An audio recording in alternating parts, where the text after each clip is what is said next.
So we were talking a little bit about the idea of certain problems in relationships, and I've been having some other interesting conversations on other episodes talking about things like just self-confidence. And I think I'm, honing in on this idea that I think a lot of the problems that people have in general, but definitely in relationships, stem from self-confidence issues. So you hear a lot of women say when they have, jealous partners or guys who are, checking up on them, or the opposite actions would be like cheating and lying and things like this, that a lot of those things we know kind of boil down to how a person's feeling inside.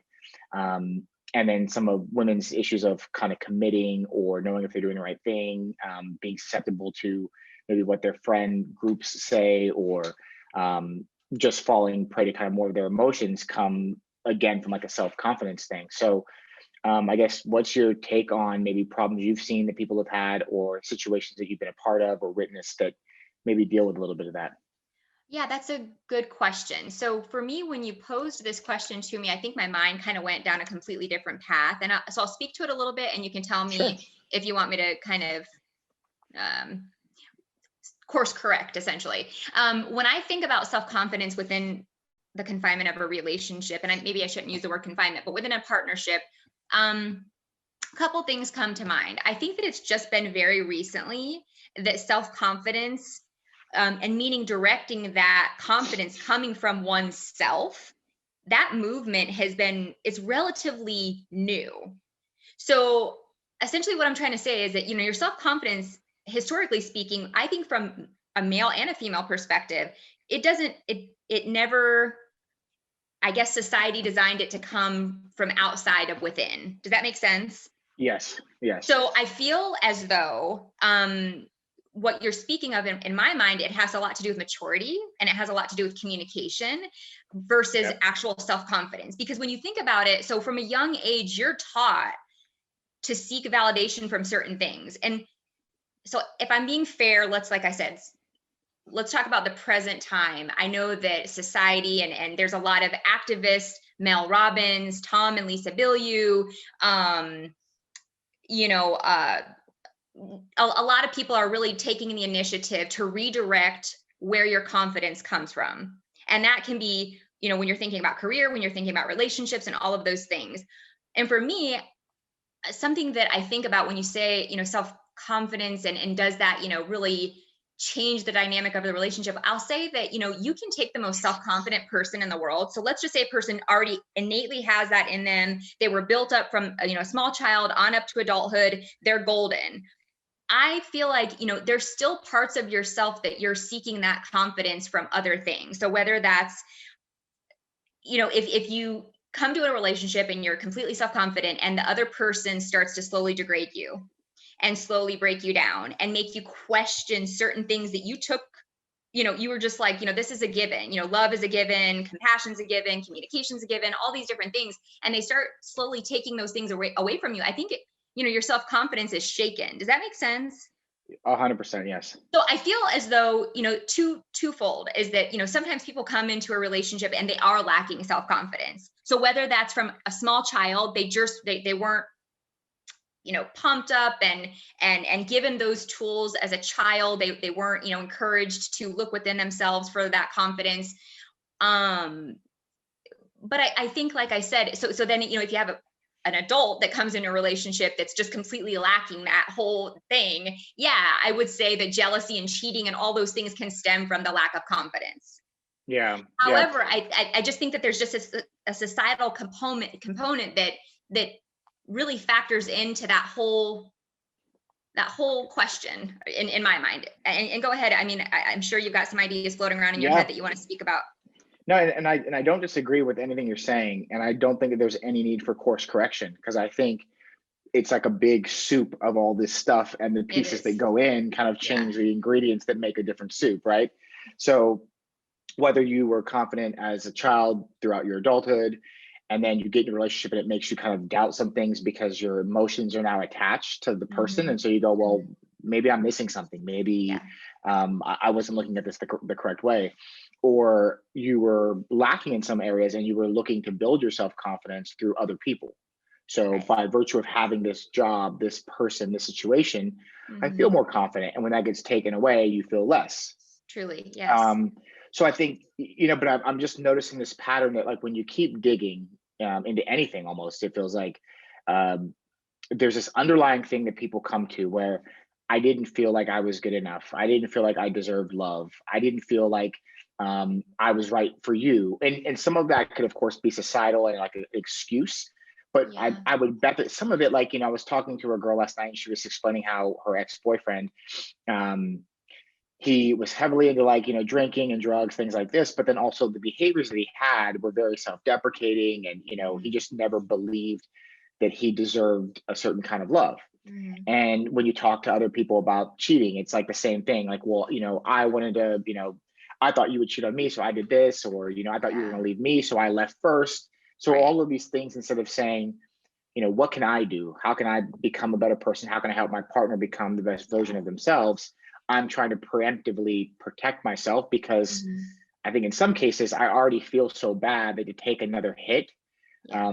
proverbially speaking, would be too much to deal with. I mean, I think all those things are valid. I'm sure you've heard of the concept of reparenting. Do you know? Yep. So Yep. for me, I don't know that I would, and again, I don't know that I would necessarily call it a self-confidence issue versus, like I said, I think that just from a very young age, you're just taught how to interact with certain people. And those things continue to be triggers throughout your life unless you sit down and really evaluate why is this bothering me? And when they take this affection away from me, what does that make me feel like? You know what I mean? I don't Yeah. think people think that far into it. It's kind of like a he said, she said kind of thing. Well, he cheated and I cheated and we did this and he did that. And, I don't think a lot of people are really owning the why of it or the Yeah. accountability for cleaning up their baggage before they engage in a serious relationship. I think that and again, it's so pretty to think that things go like boom, boom, boom. And that's just not the case. When you see Yeah. somebody you like, you just like them and all the rest flies out of your head. You know what I mean? And Yeah. even if they're Yeah. not a good fit, or even if you see a red flag, and usually, and then you find yourself in a situation you're like, oh my gosh, like because you just saw a pretty face or a handsome Yeah. face or whatever the case may be is. But I think, like I said, for me, those behaviors are learned at a very young age with the dynamic within your family household of, how you appeared or what role you played within the household and that kind of thing. And I wouldn't really, and maybe I guess you could classify it as self-confidence, but I just don't know that it is. I just think that for me, I think of it as reparenting. Like, although again, you just have some personalities that, like with the cheating thing, it's so hard because even though usually it's a reflection of the person cheating, that behavior is not a reflection of your partner or of the partner. It's just a core belief that they have. And again, I think for me that goes back to, well, why do you believe that certain thing? Why do you engage in that behavior? Was it an isolated incident or is this a pattern of behavior for yourself? I don't know how you necessarily classify those things or if I'm answering your question, but I just feel like you can't quite say like, oh, well, if you had all the self-confidence in the world, you come into a relationship and the woman or man is just a dirt bag, that it's not going to shake your self-confidence. No, and that's You know what I 100% mean? true. No, that's 100% true. I think, and maybe what will be a better route is to go into a specific, right? So say if we took two things, like why would a man cheat and why would a woman cheat? And we Yeah. dive into that for a second, right? So if you Yeah. said, I mean, nobody would know the answer because there's too many variables, right? There's too many relationships and too many things that, someone can bring up. But I think it is fair to say that if two people are, have dealt with some of their baggage, some of it, Right. and then enter into a relationship and they both have the best intentions, they both Mhm. genuinely want to be in that relationship, they're both attracted, they both see a future, and now let's just say the man cheats. If we were to stereotype or kind of analyze like what would be the baseline reasons why guys would cheat, you could say, look, like it's just straight, mistake, physical attraction that they thought like I was drunk, this happened, like, Yeah. and those things could definitely be true. But now if we said that we would probably assume that those would be more one-off moments. I was in a situation at a party at a place. I got too drunk. I saw this girl, she was attractive. I made a mistake, but that wouldn't be a pattern that would develop, right? Like a Mhm. person wouldn't go, hey, I got 10 girls' numbers. I'm hitting up people Mhm. constantly. So Mhm. if we focus on that situation and say, Yeah. what's the reason a guy would do that? Like, why would you, okay, you have this great relationship, or you went into it with the best intentions, and now you're developing this pattern. In my mind, I'd go, well, there's not many other reasons other than there's some void, there's some insecurity that this person may be feeling. That Yeah. then they go, well, I need to have these other people, another partners, and other situations, whether I'm showing off for my friends, so they view me as higher, whether I feel insecurity in myself, and I go, well, the more that I do that, the better it makes me feel. But there's going to be something kind of in that soup, so to speak, that is going to be somewhat of an insecurity. So interestingly enough, as you were mentioning that, I feel like, and I apologize, like it, when you brought up the topic, it brought up so many different, thought patterns for me. And so I feel like I was a little scattered, but I will say, to speak to that point, is that I was in counseling before with a partner, and he had a issue with seeking validation constantly outside of the relationship. And I couldn't wrap my head around it. What is the, I don't understand. Like, and so she brought up like a really good point, and she said, a kind of along the lines of the self-confidence thing, like when you talk about your sense of self. So for you, let's just say like your sense of self comes from, I'm a provider, like even if it's just for myself singularly, right? I'm a provider, I have good credit, or I have money in the bank, and like all these things that make you feel good about yourself, and so on. If you take a person who maybe doesn't have those things lined up and they don't feel good about themselves, and the only way that they can find validation is to seek it from an outside source. So it happens continually, right? So you're constantly, okay, well, so whether it's like on Instagram, so let's just say you're, in this, for instance, 1,000 friends on Instagram, and like every girl, if they posted something, you're hot, oh my gosh, you look so cute, whatever. But, so you're fishing to get something in return for that, because maybe you don't feel like you have all those other things where you gain your sense of self from. Yeah. And when you said that, I was like, whoa, like it seems like such a simple concept, but I think it's really relevant. So when you think about guy or girl, because, okay, for instance, a female, you're on social media, you're posting, bikini photos, you're posting, whatever it is to seek attention. Well, what are you Mhm. really seeking to gain? And where are you getting your sense of self-worth from? So again, in the scope of relationships, I think it's really valid and relevant, because again, you're more often than not, you're seeking your sense of self-worth and self-confidence from an outside source, whether you realize it or not.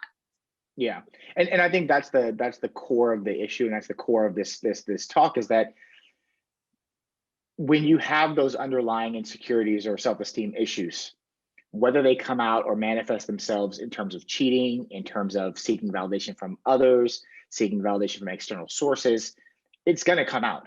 Mm-hmm. So I think your point of dealing with the baggage before you go in is the Mm-hmm. important one, because It that's the thing that is. doesn't really happen, right? Right.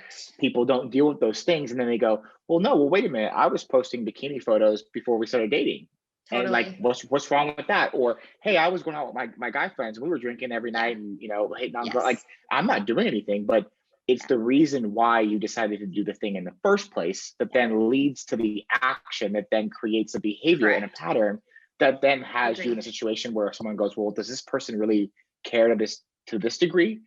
And that person is not going to identify that as self-esteem or self-confidence, because they're going to say, no, this is what I've always done, or Yeah. this is how I think of it. Mm-hmm. But it really is the underlying thing. And I think that I'm just seeing that so much more and more, that this idea of how people feel internally about themselves, whether it's Mm-hmm. imposter syndrome, or Oh getting yeah. the validation from the Instagram and social medias of things of Sure. the world, right?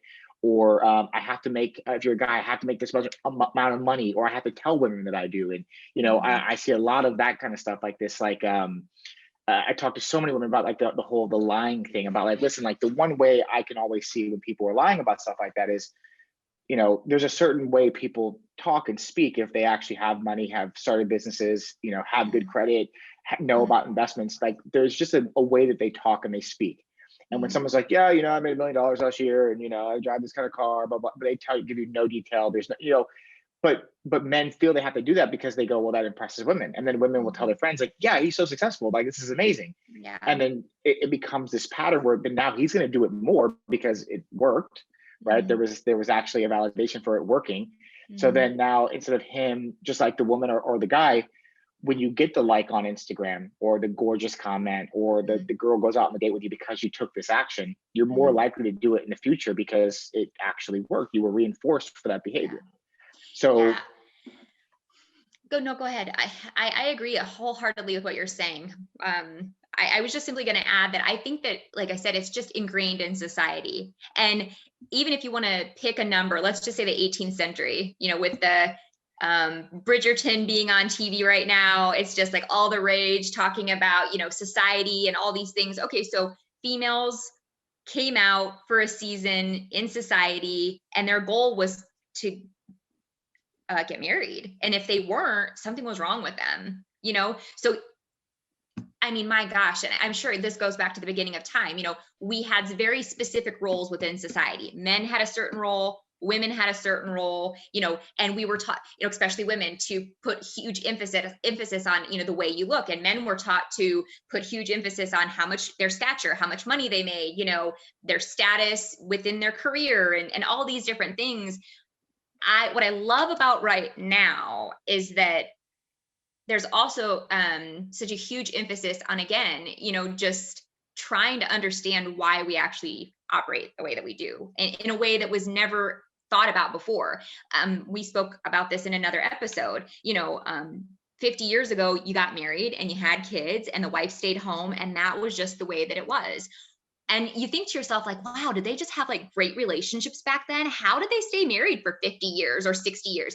No, the short answer is that, I mean, I think because, again, of historical patterns, they just let a lot of things slide, whether that was infidelity, whether that was yeah, alcoholism, abuse, all these things still happened very yeah, much. Then it's only right now in the present time, where we're really sitting back and taking a look as a society and saying, how did we get here? And what does it mean to be a man? And what does it mean to be a woman? And are those things interchangeable? And, again, as for me, I think as a responsible adult, we all have baggage, however you came about it, whether it was from a previous yeah, relationship, whether it was from your parents. It's your personal responsibility to, investigate why you're carrying those things around. And if you're going to enter in another relationship, if those things come up and you're triggered in a certain way, whether it's cheating, lying, your girlfriend wants to hang out with all her guy friends that she always hung out with before, or, the bikini photos or whatever it is, to say, like, yeah, you know what, like, this triggers me, and this is why it triggers me, because it makes me feel like you're seeking validation from external sources. And the point of being in a relationship is that we're supposed to kind of give each other that validation when it comes to a romantic sense, or whatever that, I don't know. Do you see what I'm saying? Like, I just feel like we yeah. now more than ever, if I were to say something, a message to anybody, it would be to take personal accountability and responsibility for those things, and be receptive to hearing, like, yeah, your behavior is, why do you engage in that behavior? What is that Yeah. about? You know what I mean? Like, whether that's a man or a woman.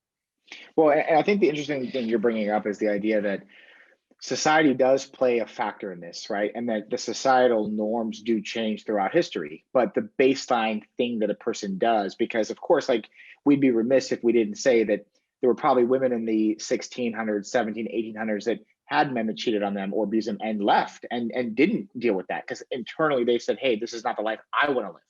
So although the societal norm was that, just like in today's world, there may be girls out there who go, and I know a few who are like, they're beautiful, they have great bodies, they could get a lot of attention online, and they just choose not to do it. Although the Mm-hmm. masses do, they Mm-hmm. go, well, I don't want that kind of validation. So the reality becomes like, yes, although society does play a role and does have a certain level of influence on how you think about these things, Right. it still comes down to the individual because you could Totally. have that girl that says, hey, I hang out all my guy friends, and what's the big deal? And then when she dates a guy that's like totally cool with that, she's like, Mm-hmm. wow, he's so mature, like he doesn't mind this, he's not jealous. But then Yeah. another girl might say, oh well, but I kind of want him to be, right? Like, well, why doesn't he care, right? So, and that thing would probably come from a little bit of the insecurity that like some girls actually want men to be jealous because they say it means that you really care, you like them, and some girls go, well, no, I hate the idea of that. So that's like personal experience then Yeah. mixed with culture, but it's still just your baseline, Yeah. your own personal view of what you actually think is okay and not okay.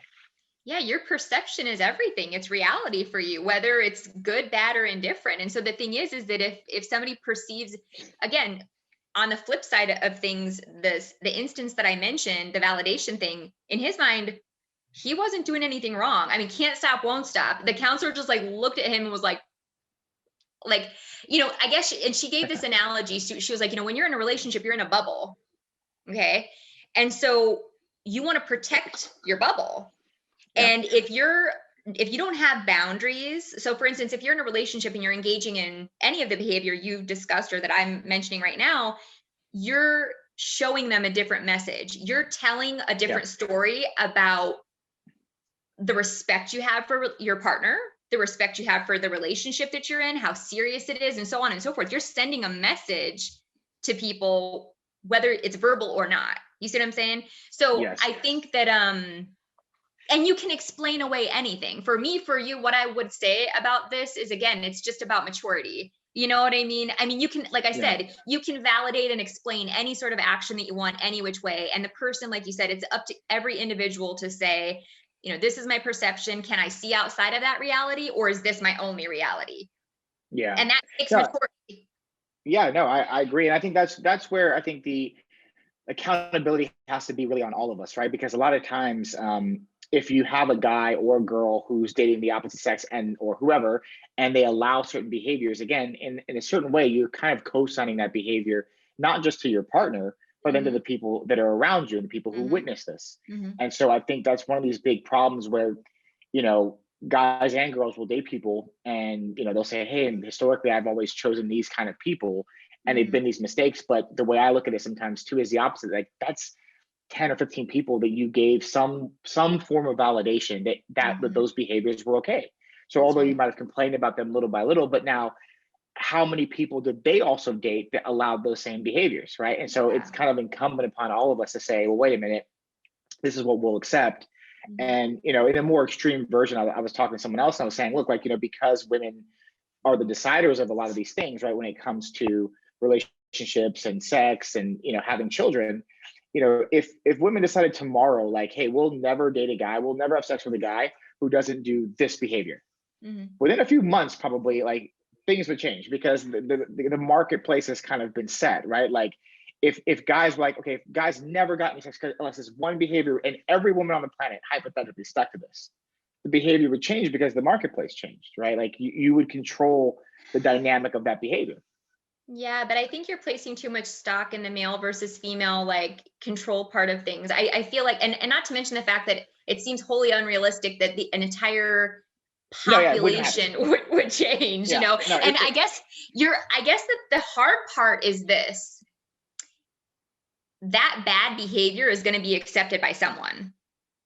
Well, okay, but hold on, but that's my point is that like if a market, and this is completely hypothetical, this would never happen. It's just more the idea that behaviors change when there's consequence. Sure. So meaning the reason why most people don't kill people is because they know that there's a consequence for it. Yeah. So the minute you change it, I've always said too, look, I mean, if you made jaywalking a crime punishable by death, there'd be a lot less jaywalkers, right? Because the market would have then changed for like the action and then the behavior, right? Like, so in relationships, it's not about men versus women. It's more the idea of if every man in the world decided, hey, we're not going to give a woman a compliment, you'll never get another like unless you do X, Y, or Z, that would change behavior. People would then, and this is what culture does, right? Like we seek out things that are popular based on what the marketplace says, what society says. So when something's popular at our time, we look back in history and go, how did they like that? And then in the future, they go, how did they like that? But like that was the marketplace at the moment.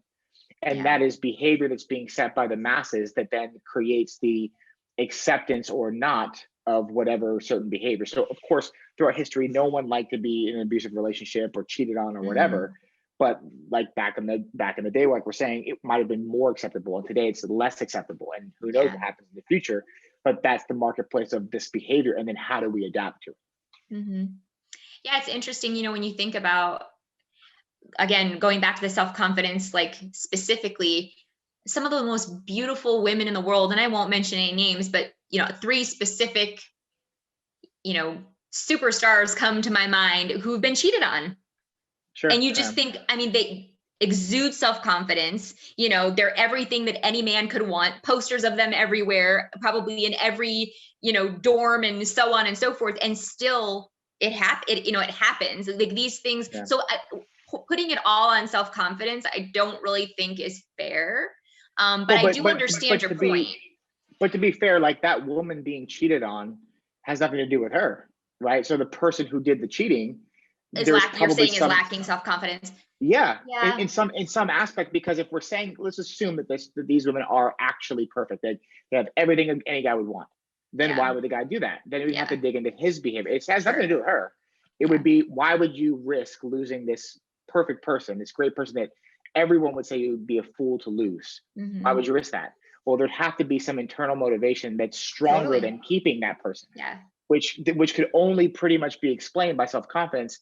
Because whether you said it was for him to show off to his friends, or Mhm. he just wanted to like see what that girl, like experience that girl, that thing, that would still come from a baseline feeling of, I don't feel like whatever I'm doing is good enough in the short term or long term, and so then I need to take this behavior so that I can then, like no different than any other action we Yeah, take, right? Like, totally. Yeah.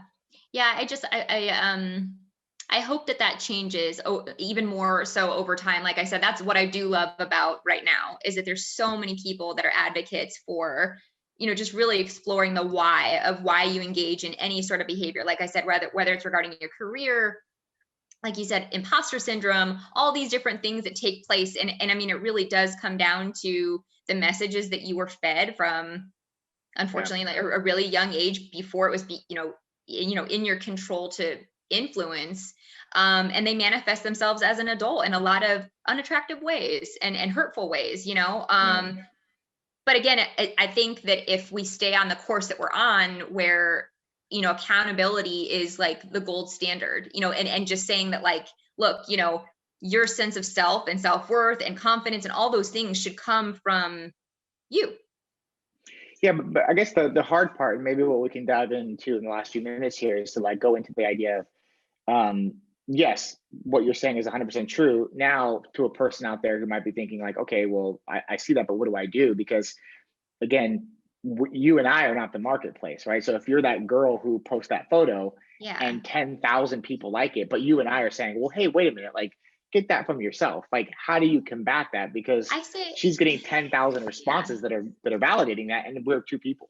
it's hard for me to, I know. I mean, you don't want to overgeneralize, because it is challenging. And especially Sure. for a very young person, we don't know who these messages are going to reach. For a very young person where social media is just ingrained in their lifestyle. I mean, their phones are attached to their hip 24 hours a day. Yeah. I would say, go to counseling, like seek outside an unbiased person that counseling to me has such like a negative stigma around it, but like somebody that you can just talk to, that's not your mom, not your dad, not your friends, not ingrained in your bubble, that you can just Yeah. bounce these ideas off of, and just explore, and let them kind of just in an educated manner describe, why you engage in these certain behaviors. I feel like I wish we just could normalize counseling so much more, because there's just so many benefits that come from really doing that deep dive. Honestly, you're just sitting with an educated, a licensed professional that's able to kind of help you see outside of your own perspective. So that's what I would say, because I don't think you're going to get it from your peers necessarily. I don't think you're going to get it from, I mean, yeah, you can watch some TED Talks on it. Those are great. You can watch, like I said, Mel Robbins, the Tom and Lisa Bilyeu's of the world, like all those people. There's so many people that I'm not naming, but all those people that are advocates for, the betterment of oneself. But until you sit down, like I said, maybe with a licensed professional and just say, hey, you know, are these best practices for, my sense of self-worth? How can I disengage from certain harmful behaviors? That would be my advice to anybody that was watching. Yeah. And look, I think if by the time most people get to that place of like, listen, I don't care what the masses say, I have to really like do this work. They've probably already been down this trajectory of like self-discovery and validation, right? But I think what's really hard, and I think to the point of society to then, blunt some of this self-confidence, is that when the ecosystem is set up for you to go on to, like an Instagram and post a photo and get 10,000 likes, that's ridiculously hard to combat, because it's that is reality. Like if you go do that, it happens. Yeah. And your brain is total. You know what I think would be a really cool concept is, there are usually, school counselors, but it would be really nice to have like a class in school just about the internet, and about the, it's great for a lot of things, but it can be really harmful. Every day, they're showing these like, face tuning things, like what the person's real face looks like and like what the face tune looks like. When you're a kid and you don't, and that's all that's real to you. When you see that picture, that edited, no pores, no wrinkles, no pimples, no this, no that, whatever, that's reality for you. And that is the standard by which you're measuring yourself. So it would be really cool, I think, if within like some sort of educational component to just say, hey, this is a tool. It's a great resource, but it can also be harmful. And these are the things, just as a young person that you need to watch out for, whether it's chat rooms, whether it's, I don't know, again, in my imaginary world where everything was perfect, that's what I would love to see, is because, you wouldn't give a kid, and I've used this analogy before, but like you wouldn't give a kid a driver's license and not teach them how to drive. And you're giving them access to these things that are very influential, and I'll get off my soapbox, but I just think it would be wonderful if there could be some sort of educational component surrounding something that can, really affect the bottom line. No, and I know exactly what you're saying. I think, again, the difficult part is, and I think this is where we get into a bigger macro issue, like how much can we actually legislate and educate people to the point to which they're going to accept everything and actually do it in the correct way. And I think it's basically impossible, because even if you taught a course on self-esteem or social media or getting your driver's license, people vary widely in how, proficient they are in driving, right? Like they you can just educate at home for sure. You could educate at home, I think would probably then, be the other thing is like, from a very young age, just try to, the best of your ability, just kind of educate them the same way you would about drugs, alcohol, sex ed, whatever things, are important to you. That would be the other takeaway, I guess. Well, and I agree with that course of thinking, but I think it still even goes down like one more layer, which is just the person. Like it's still incumbent upon all of us to, like, in a cliche way, to be that change, like to say, hey, if I don't fall victim to it, I can only control me. But then you choose that and everyone else does, the problems get solved, right? But if we rely on the school system or the government or whatever else, then it's like the buck is always kind of passed to someone else, versus every single person has to take responsibility and accountability for themselves and go, okay, I can go on and get those 10,000 likes, but that's not going to define me. Like the only person that can do that is that person. And just like the guy, like if I'm going to have this perfect, celebrity girlfriend or wife, I don't need to cheat on her, because again, it doesn't give me anything more in my life. And that, like, the only person that can do that is that person. True. And that's where it comes down to like the individual unit, like the one person having to say, I want to do the best that I can.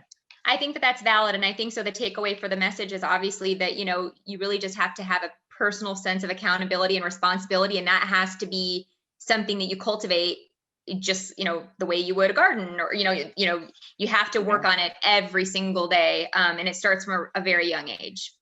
Yeah, no, in my opinion. Hey everybody, I'm Adam Khalil. Thank you so much for listening to this video. I definitely want you to subscribe to the channel if you want to hear more content like this. But if this content had any value to you, click the like button as well.